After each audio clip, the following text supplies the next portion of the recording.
अस्सलाम वालेकुम रहमतुल्लाहि व बरकातुहू। जैसा कि आपको पता है कि जनाब इमरान खान साहब को राताई कोर्ट से अरेस्ट कर लिया गया था और इनकी बात तकरीबन 3 दिन तक दो के बाद पूरे मुल्क में मज़ाहिरीन के एक्शन के बाद सुप्रीम कोर्ट ने ऑर्डर किया कि जनाब इमरान साहब की जो है अस्सलाम वालेकुम। बिल्कुल जैसा कि आप सब जानते हैं कि मैं चोई अरशद सब का MP आपसे मुखातब हूँ। खबर आप तक पहुँच चुकी होगी, खान साहब को गिरफ्तार कर लिया गया है। इसकी जितनी भी मजम्मत की जाए इंतहाई कम है, लेकिन आप सब जानते हैं कि खान साहब हमारी रेड लाइन है। इमरान खान की गिरफ्तारी हम सब के लिए लम्हा फिक्रिया है। इमरान खान की गिरफ्तारी के हवाले से अब हमें सोचना होगा कि हम किस हद तक इमरान खान का साथ दे सकते हैं, हम किस हद तक तमाम अदारों को और मौजूदा गवर्नमेंट को बावर करा सकते हैं कि इमरान खान हमारी रेड लाइन है और इमरान खान ही पाकिस्तान है और पाकिस्तान की आवाम उसके साथ है, पाकिस्तान का हर नौजवान उनके साथ है, पाकिस्तान का हर बच्चा, हर माँ, हर बहन उनके साथ है। और इस बात को साबित करना है हमें। और आज से आपको निकलना होगा, अगर आपको अपनी कौम, अपने पाकिस्तान, अपने बच्चों के फ्यूचर अजीज़ है तो आपको खान साहब के लिए निकलना होगा, आपको सड़कों पे आना होगा। लेकिन कतई तौर पे इस एहतजाज का मतलब ये नहीं है, ना तो हम किसी की जानो माल को नुकसान पहुंचाना चाहते हैं, ना हम किसी की अमलाक को नुकसान पहुंचाना चाहते हैं, ना हम SSC का मैं रिटायर्ड हूँ। जो आए थे वो भी ट्रेंड थे, सोल्जर्स थे, वो भी सोल्जर्स थे, वो कोई रेंजर पुलिस नहीं थे जिस तरह के वो लड़े हैं। बिस्मिल्लाहिर्रहमानिर्रहीम। इस्लामाबाद के लिए निकल रहा हूँ, फिर से मेरी अदालत में पेशियां। निकलने से पहले जो बातें करना चाहता हूँ, सबसे पहले ISPR ने बयान दिया है कि इदारे की तौहीन कर दी, फौज की तौहीन कर दी। एक ऑफिसर का नाम ले दिया, इंटेलिजेंस ऑफिसर का, जिसने 2 दफ़ा मुझे कत्ल करने की कोशिश की। ISPR साहब, जरा मेरी गौर से बात सुनो। इज्जत सिर्फ एक इदारे की नहीं है, इज्जत कौम में हर शहरी की होनी चाहिए। इस वक्त कौम की सबसे बड़ी पार्टी का सरबराह, 50 साल से कौम मुझे जानती है, मुझे कोई झूठ बोलने की जरूरत नहीं है। इस आदमी ने 2 दफा मुझे कत्ल करने की कोशिश की और जब भी इन्वेस्टिगेशन होगी मैं ये साबित करूंगा कि ये वो आदमी था और इसके साथ एक पूरा टोला है। और इसके साथ कौन है वो भी सब कौम को पता है। आज सोशल मीडिया के जमाने में सबको पता है वो कौन है। सवाल मेरा ये है कि क्या एक मुल्क का एक्स प्राइम मिनिस्टर, क्योंकि इस आदमी का नाम आ गया, मैं अपना FIR नहीं कटवा सका? पता तो सच और झूठ तब चले जब इन्वेस्टिगेशन होती है, FIR इसके खिलाफ होती, इन्वेस्टिगेशन होती। अगर ये बेकसूर था, सामने आ जाना था। इतना ताकतवर शख्सियत कि मैं एक्स प्राइम मिनिस्टर, अपनी पंजाब की हुकूमत होते हुए हम इन्वेस्टिगेशन FIR में इसका नाम नहीं दे सके। उसके बाद पंजाब की हुकूमत की JIT, 2 पुलिस ऑफिसर ने जिन्होंने इसके कहने पे रिकॉर्ड किया था उसकी स्टेटमेंट्स, नवीद शूटर की, हम 2 ऑफिसर जो रिकॉर्ड किए थे, पंजाब के पुलिस ऑफिसर DPO गुजरात और CCPO CTD, उन्होंने हमारी इन्वेस्टिगेशन के अंदर आने से मना कर दिया। कौन था पीछे? कौन इतना ताकतवर था?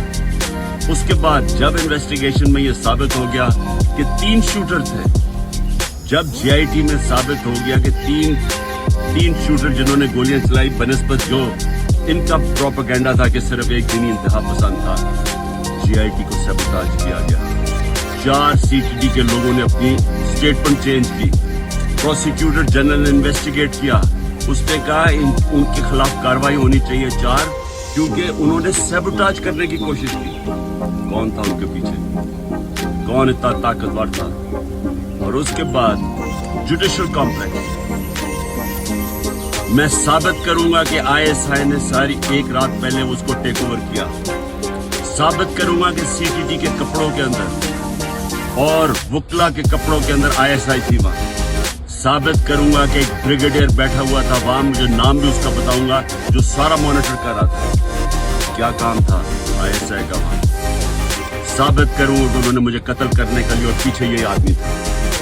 इसी आदमी का नाम और इन जो टोला था उनका नाम अशरफ शरीफ की वालदा ने अशरफ शरीफ के कत्ल पे लिखा। कोई इन्वेस्टिगेशन नहीं हुई, कोई किसी की जरूरत नहीं थी कि आगे बढ़े, क्योंकि ये मुकद्दस गाय हैं, कानून से ऊपर हैं। ISPR साहेब, जब एक इदारा अपनी काली भेड़ों के खिलाफ एक्शन लेता है वो अपनी क्रेडिबिलिटी बेहतर करता है। एक जो इदारा करप्ट लोगों को, 2 नंबर लोगों को पकड़ता है, वो इदारा मजबूत होता है। अगर शौकत खाने में कोई डॉक्टर गलत काम करे या कोई भी करे, हम एक्शन लेते हैं, हमारी और इदारे की क्रेडिबिलिटी बढ़ती है। ये क्या आपने बनाया हुआ है कि जो नाम ले तो जनाब फौज को बुरा भला क्या? मेरी फौज है, मेरा पाकिस्तान है, आपका नहीं है, सिर्फ हमारी फौज है। हमें उससे शायद आपसे ज्यादा ख्याल हो। ये जो हरकतें करना कि जी जो तनकीद करे उसको आप मुंह बंद कर दें, ये आप नुकसान पहुंचा रहे हैं इदारे को। और मैं ये भी आज कह दूं, ये जो आज मैं जा रहा हूं वहां कोई पुलिस और रेंजर्स और एफसी इतनी बड़ी फौज लाने की, मुल्क के पैसे जाया करने की कोई जरूरत नहीं है। अगर किसी के पास वारंट है, सीधा मेरे पास वारंट लेके आए, मेरे वकील होंगे, लीगल होंगे, मैं खुद ही जाके जेल में तैयार हूं जाने के लिए। कोई ये सारा इस्लामाबाद में इतना खर्चा करना कि जी कोई पता नहीं कौन सा इस मुल्क का कोई बड़ा कोई मुजरिम आ रहा है, मेहरबानी करें, हमें कोई इस तरह का ड्रामा ना करें, सीधी तरह वारंट दें। कोई मेरे पर केस नहीं है, कोई इस वक्त केस नहीं है, लेकिन मैं मेंटली ज़हनी तौर पे तैयार हुआ हूं कि जेल में डालना है, मैं तैयार हूं जेल में जाने के लिए। मैं जेल में जाने के लिए तैयार हूं। दूसरी चीज, ये जो इसने डर्टी हैरी ने जो प्लान बनाया हुआ और टोला है इसके साथ, और मैं फिर कहता हूं सोशल मीडिया देखें, सबको पता है कौन कौन इसके साथ है। मैं अगर अल्लाह ने इनके हाथ में मेरी जान लेके जानी है, उसके लिए भी मैं तैयार हूं। लेकिन मेरा आज सवाल ये है कि क्या आप लोग तैयार हैं, जिनकी 5-6 उंगलियां घी में हैं, जो इक़्तिदार के मजे ले रहे हैं, जो पैसे बना रहे हैं और पैसे बचा रहे हैं नारों लेके? क्या आप सब तैयार हैं? क्या हो सकता है कि इतने ज्यादा कौम ना सड़कों पर रखे, लेकिन ये भी हो सकता है कि श्रीलंका में जो हालात। मेरे पाकिस्तानियों, जब तक ये मेरे अल्फाज आप तक पहुंचेंगे, मुझे एक नाजायज केस के अंदर बंद कर दिया। इससे एक चीज आप सबको वाज़ेह हो जानी चाहिए कि पाकिस्तान में जो फंडामेंटल राइट्स है, जो हमारे आइन हमें हुकूक देता है, जो जमहूरियत है, वो दफन हो चुकी। और हो सकता है कि इसके बाद मुझे मौका ना मिले आपसे मुखातिब होने का, इसलिए मैं 2-3 बातें आपसे करना चाहता हूँ। सबसे पहले, पाकिस्तान की जो कौम है वो मुझे 50 साल से जानती है। मैं पब्लिक पे 50 साल से कभी मैंने ना पाकिस्तान के आइन के खिलाफ किया, ना मैंने कभी पाकिस्तान का कानून तोड़ा। और मेरी हमेशा, जब से सियासत में आया, मेरी हमेशा कोशिश हुई कि मैं जो भी अपनी जद्दोजहद करूं वो पुरअमन करूं, आइन जो मुझे हक देता है पुरअमन एहतजाज का, उसके बीच में रह के करूं। आज ये जो किया जा रहा है, ये इसलिए नहीं किया जा रहा कि मैंने कोई कानून तोड़ा, ये सिर्फ इसलिए किया जा रहा है कि ये चाहते हैं कि मैं जो हकीकी आज़ादी की तहरीक है इससे पीछे हटूं। और ये इसलिए किया जा रहा है कि ये करप्ट चोरों का टोला, इंपोर्टेड हुकूमत जो हमारे ऊपर मुसल्लत की गई है, ये चाहते हैं कि मैं उसको कबूल कर रहा हूं। मैं आज आप सबसे अपील कर रहा हूं कि आपको अपने हकूक के लिए, अपनी हकीकी आजादी के लिए सबको निकलना पड़ेगा। कभी भी किसी कौम को प्लेट में आजादी नहीं पकड़ाई जाती। आजादी के लिए जद्दोजहद करनी पड़ती है, जहाद करनी पड़ती है, मेहनत करनी पड़ती है, और वही कौम फिर उसको अल्लाह तोहफा देता है आजादी की। ये वक्त आ गया है कि आप सब अपने हकूक के लिए निकलें।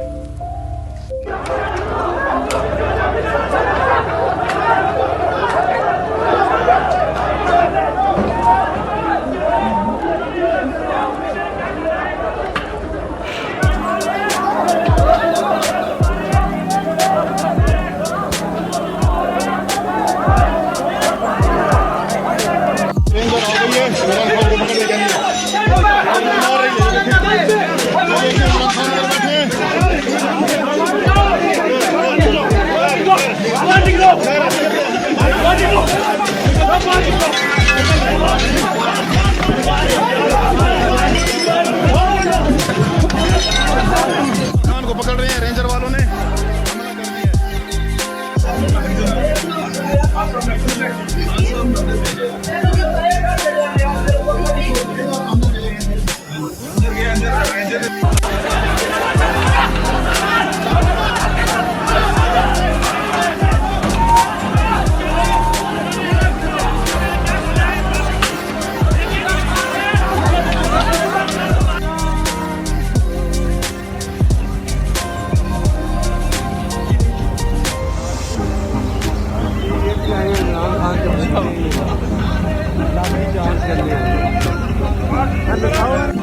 इस वक्त मौजूद चांदा किला कंटेनर लगा के इन्होंने बंद किया गया है और साइड पे ये थोड़ा सा रास्ता इन्होंने छोड़ा हुआ है, छोटी मोटरसाइकिलें वगैरह गुजर रही हैं।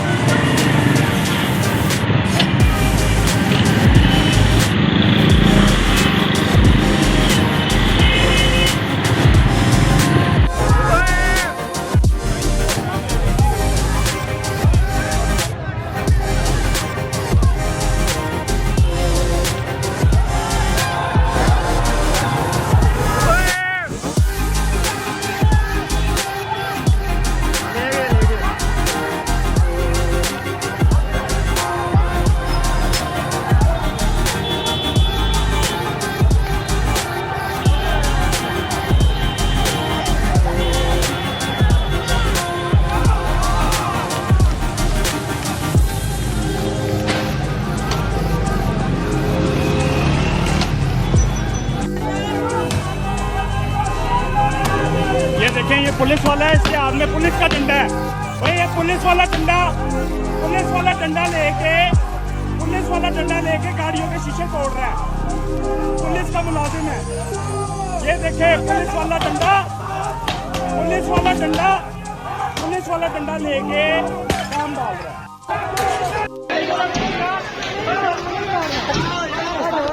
एक मिनट यार, अपनी गाड़ी है।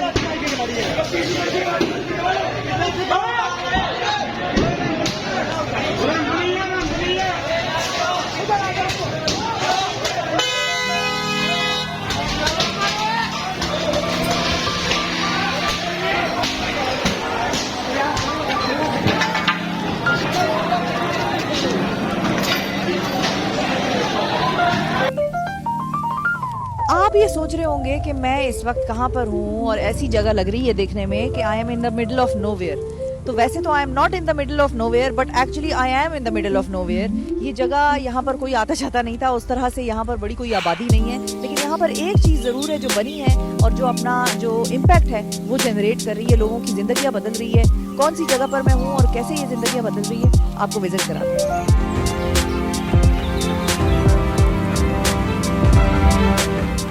अल-कादिर यूनिवर्सिटी में मैं मौजूद हूँ कि यहाँ पर एक बड़ा ज़बरदस्त कैंपस बना हुआ है। यहाँ पर हॉस्टल की फैसिलिटीज़ है, यहीं पर स्टूडेंट्स आकर रहते हैं और आपको मैं मिलाऊंगी। यहाँ पर दूर दराज के इलाकों से आए हुए स्टूडेंट्स रहते हैं। बलूचिस्तान के स्टूडेंट यहाँ पर आपको मिलेंगे, करीब के इलाकों के मिलेंगे। ये अल-कादिर में बड़ा स्ट्रॉन्ग एक मिशन है और इसका हम कोशिश कर रहे हैं कि जब हमारे यहाँ लीडरशिप पाई जाए तो वो जहाँ हम टॉप वेस्टर्न लीडर्स की लीडरशिप पढ़ा है, वहाँ उससे बढ़ के मोहम्मद सल्लल्लाहु की लीडरशिप पढ़ा है, अबू बकर उमर उस्मान अली रज़ी अल्लाह तआला की लीडरशिप पढ़ा है, तो सुल्तान सलाहुद्दीन अय्यूबी और सुल्तान मोहम्मद फातेह की लीडरशिप पढ़ा है. So there is a lot that we can learn from our own tradition which is missing by and large in other universities. हम जो है अल-कादिर के विजन से इंस्पायर्ड होकर यहाँ पर आए, क्योंकि अल-कादिर एक ऐसी यूनिवर्सिटी थी जो ना सिर्फ हमारी ग्रूमिंग पे फोकस कर रही थी बल्कि हमारी तरबियत पर भी फोकस कर रही थी. तो अल-कादिर को चूज़ करने की जो सबसे बड़ी वजह थी वो उसका विजन. क्योंकि मैं मतलब बलोच फैमिली से ताल्लुक़ रखती हूँ, मेरे लिए थोड़ा मुश्किल था कि मैं किसी ऐसे इदारे में चली जाऊँ मतलब काफ़ी ज़्यादा ओपन माहौल हो. तो मैं भी यही चाहती हूँ कि इस्लामिक यूनिवर्सिटी में मेरा एडमिशन हो, तो ये इस्लामिक भी इसका ब्रेन भी बढ़ा के मैं हमेशा से किसी ऐसे चीज़ में जाना चाहती थी वहाँ पर मैं दुनियावी तरीके से नहीं चाहती. इंटरनेशनल स्कॉलर्स भी यहाँ आते हैं और अल-कादिर यूनिवर्सिटी को विज़िट करते हैं. मेरे साथ डॉक्टर कामिल अल-उबैदी मौजूद हैं जो कि मिस्र से आए हैं और अल-अज़हर से इनका ताल्लुक़ है. अस्सलाम वालेकुम. वालेकुम अस्सलाम. So what is that one thing that Pakistan and Pakistani institutions should learn and should implement which is practiced in Al-Azhar? Only one thing, and it administered by Sheikh Al-Azhar, Sheikh Ahmad Al-Tayyib. It's about not going to extremities. We are in the middle of Islam because it's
ये civil कपड़ों में army के लोग ये उतर के civil कपड़ों में ये देखें, ये उतर के ये ग्राउंड में इकट्ठे हो रहे हैं गिरजा चौक के आगे. ये देखें, ये गिरजा चौक में सिविल कपड़ों में इकट्ठे हो रहे हैं.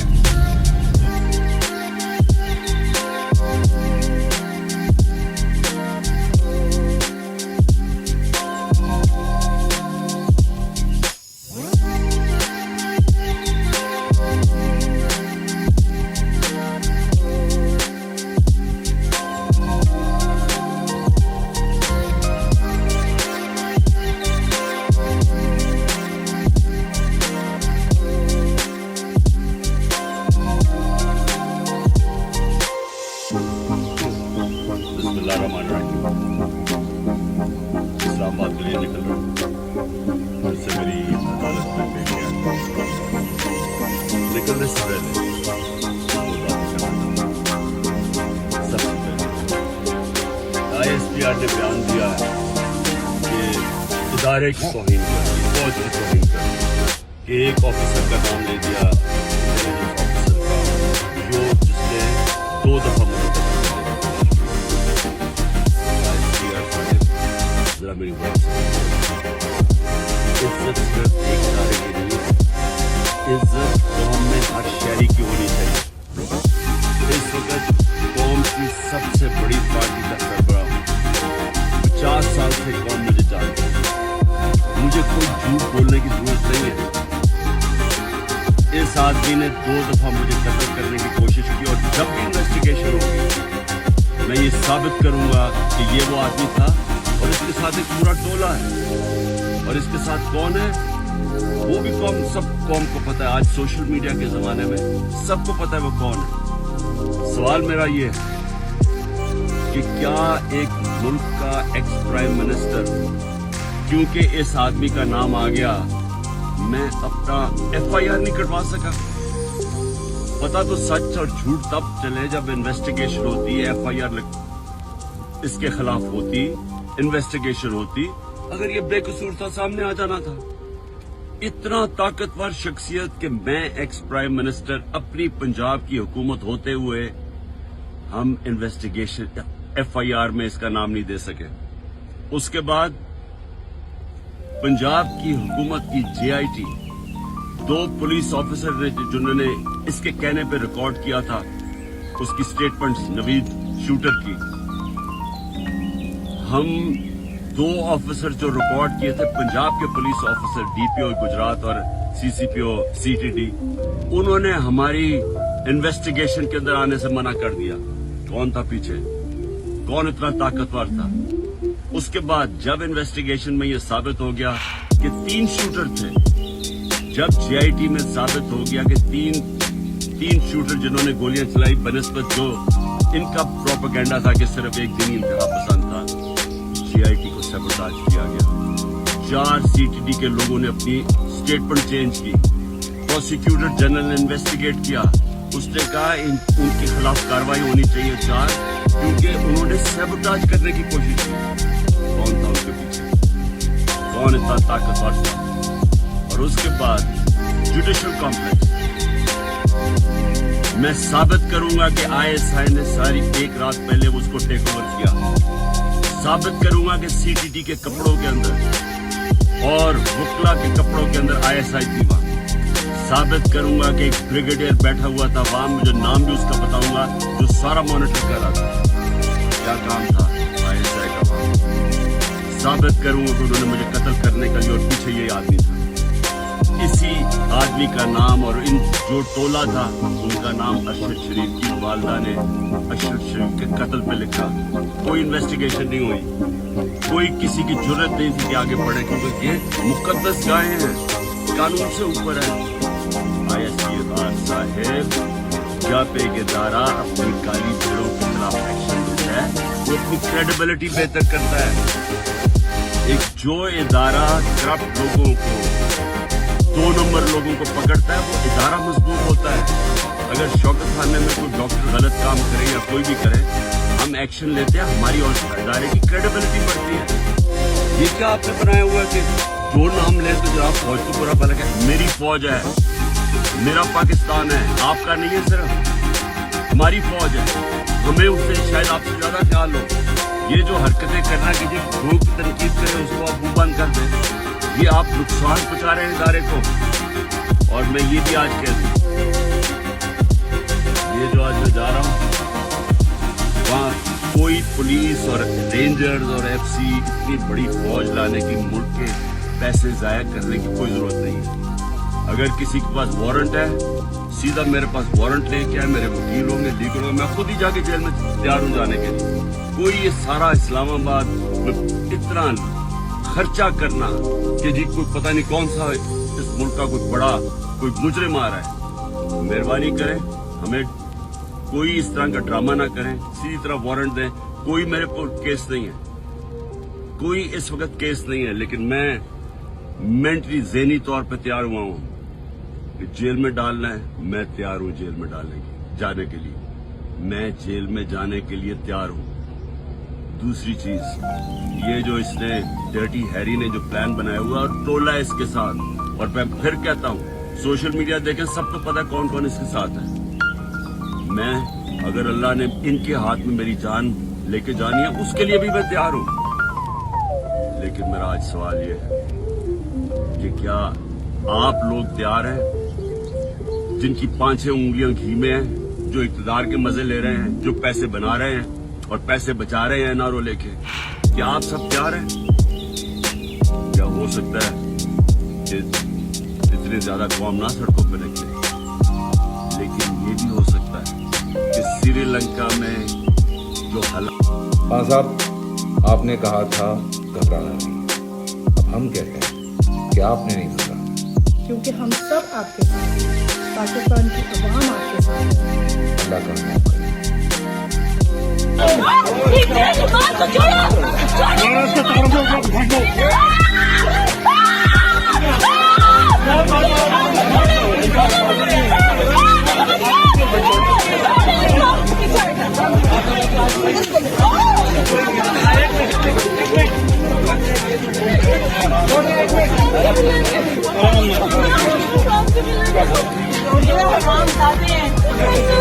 हमारे लोग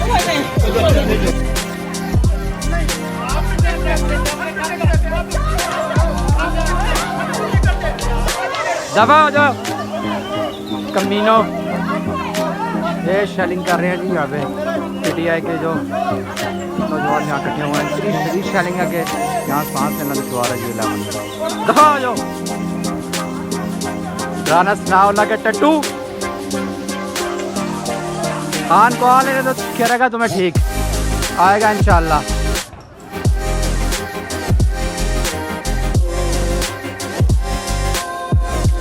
कश्मीर बना के रख दिया पाकिस्तान। ये आ रहे हैं इतनी शदीद शादी यहाँ पे आज जिला में मिली कि यहाँ पे सांस नहीं निकल। तकरीबन शाम 6:30 बजे का टाइम है। खान साहब को मेरा वापस ले गया, लेकिन ये लोग अभी यहाँ से नहीं जा रहे जो खान से जा रहे हैं।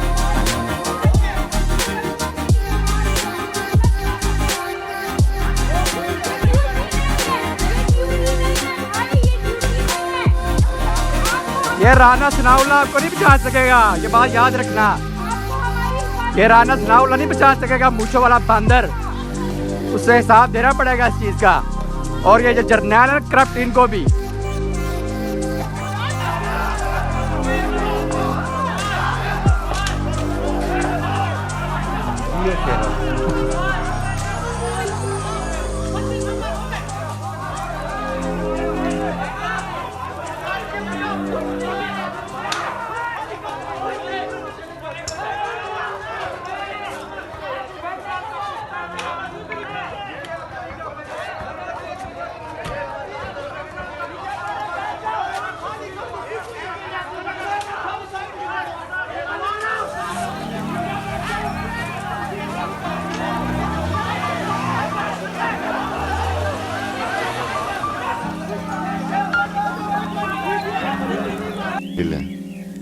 अपनी तकदीर बदलना चाहते हैं,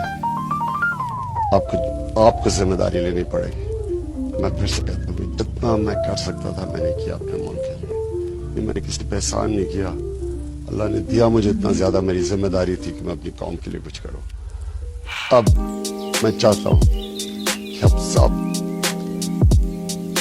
पूरा जोर लगाए अपनी जिंदगी बदलने के लिए। इसको अपनी जंग समझना, मेरी जंग नहीं है, सिर्फ मुल्क की जंग है।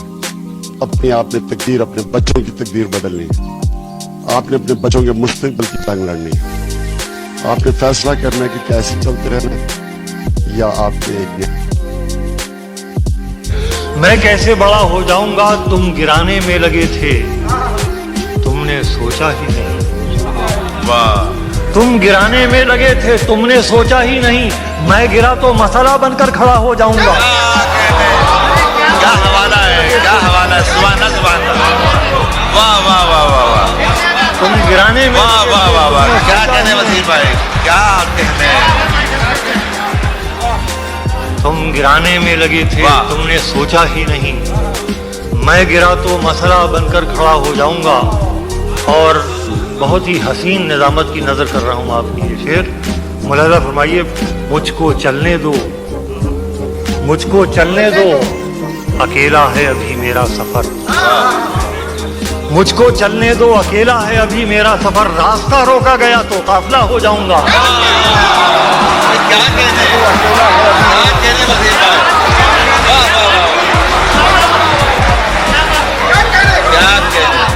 मुझको चलने दो, मुझको चलने दो, अकेला है अभी मेरा सफर। मुझको चलने दो, अकेला है अभी मेरा सफर। वाह वाह वाह। रास्ता रोका गया तो काफिला हो जाऊंगा। सारी दुनिया की नजर में है मेरा अहदे वफा।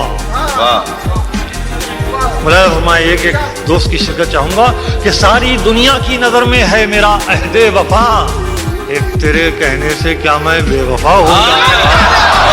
सारी दुनिया की नज़र में है मेरा अहदे वफा, सारी दुनिया की नज़र में है मेरा अहदे वफा, सारी दुनिया की नज़र में है मेरा अहदे वफा, एक तेरे कहने से क्या मैं बेवफा हो जाऊंगा। मुझको चलने दो, अकेला है अभी मेरा रास्ता, रोका गया तो काफिला। ओ खान मेरे कप्तान मेरे पीछे हटना नहीं, डट जाना है। इन चोरों और लुटेरों से हमें मुल्क आजाद कराना है। तूने कौम को ऐसा जोड़ दिया, वो जो खौफ का बुत था तोड़ दिया, बस कौम की आखिरी उम्मीद है तू। बेटा बात सुनो, अपना नंबर दो मुझे। जी सर। इधर दो जल्दी, मैं इसका लिख ले नंबर, इसको लेकर जाते हैं। एक क्वेश्चन है, एक क्वेश्चन है, परफॉर्म करना रात को इधर साहब के सामने। सर एक क्वेश्चन है, ठीक है। पीटीएम इस जज्बे को कैसे मात देगी? ये तो नई नस्ल को ऐसे ही तैयार कर रही है। के सामने इसको लेके जाएंगे, परफॉर्म कराएंगे इंशाल्लाह। तुम्हें कल परफॉर्म कर रही हो खान साहब के साथ। बहुत शुक्रिया सर आपका, थैंक यू।